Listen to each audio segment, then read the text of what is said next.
నేను ఇంత దూరం వస్తాను అస్సలు ఎక్స్పెక్ట్ చేయాల. Welcome to day 100 of my 100 day body recompose series. ఈ రోజు మంది పోస్టీరియర్ డే, అంటే మన బాడీ బ్యాక్ పార్ట్ మొత్తాన్ని ట్రైన్ చేయబోతున్నాం. నేను మార్చ్ లో ఈ సిరీస్ స్టార్ట్ చేసినప్పుడు నా వీడియోస్ చూసి కొంతమంది ఇన్స్పైర్ అయ్యి జిమ్ జాయిన్ అయితే చాలనుకున్నా. కానీ ఆఫీస్ వర్క్ బ్యాలెన్స్ చేసుకుంటూ ఇది చేయడం చాలా కష్టం అనిపించింది. డీప్ కట్ లో ఉన్నప్పుడు కాప్స్ లేక జిమ్ లో వర్కౌట్ చేసేటప్పుడు కళ్ళు తిరిగినట్టు అనిపించినా సరే ప్రతి సెట్ ని ఫెయిల్యూర్ వరకు తీసుకెళ్లా. సప్లిమెంట్స్ కోసం మనీ సరిపోకపోయినా అడ్జస్ట్ చేసుకుంటూ కష్టపడ్డా.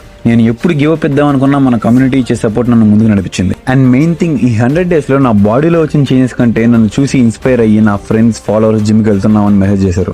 నాకు అది చాలా హ్యాపీనెస్ ఇచ్చింది. ఎలా అంటే నాకు 100K ఫాలోవర్స్ వచ్చినా కూడా అంత హ్యాపీనెస్ రాదేమో. ఫస్ట్ ఆఫ్ ఆల్ నా పేరెంట్స్ కి, నా కోచ్ కి, నా జిమ్ బ్రోస్ కి, నన్ను నమ్మి సపోర్ట్ చేసిన ప్రతి ఒక్కరికి thank you so much. Me support లేకుంటే నేను ఇది కంప్లీట్ చేసేవాడిని కాదు. ఇక టైం వచ్చేసింది. మన ఫైనల్ బాడీ కండిషనింగ్ ఎలా ఉందో చూసేయండి. డే 1 నుంచి నన్ను ఫాలో అవుతున్న ప్రతి ఒక్కరు నా జర్నీ ఎలా ఉందో కామెంట్ సెక్షన్ లో కామెంట్ చేయండి. ఈ 100 డే సిరీస్ కి మీ mister Bobby builder sign up చేస్తున్నాడు. కానీ పిక్చర్ ఇంకా ఉంది. నెక్స్ట్ చాప్టర్ ఇంకా పవర్ఫుల్ గా ఉంటది. సరే మామ, ఇప్పటికే ఏదో చెప్పేసిన ఉంటా. బాయ్. మీరు మాత్రం వీడియో లాస్ట్ వరకు చూడండి.